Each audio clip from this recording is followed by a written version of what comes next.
هشدار صاحب دلان از ایجاد ناسح بزرگ تاریخی بشریت شیخ مصلح الدین سعدی شیرازی.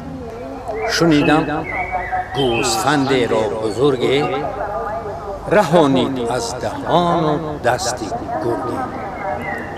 شبانگه کار بر حلقش بمالید، روان گوسفند از وی بنالید.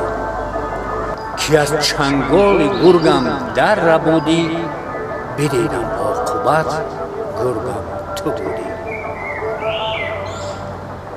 تن آدمی شریف است و جان آدمیت، نه همین لباسی زیباست نشان آدمیت. اگر آدمی به چشم است و دهان و گوش و بینی، چی میان نقش دیوار و میان آدمیت. خور و خواب و خشم و شهوت شغب است و جور و ظلمت. حیوان خبر ندارد ز جهان آدمیت.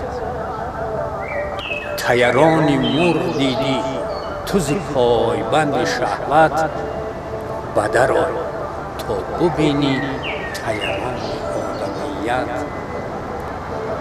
نه بیان فضل کردم که نصیحتی تو گفتم، هم از آدمی شنیدیم بیان آدمیت. یک فرموده احمد جامی.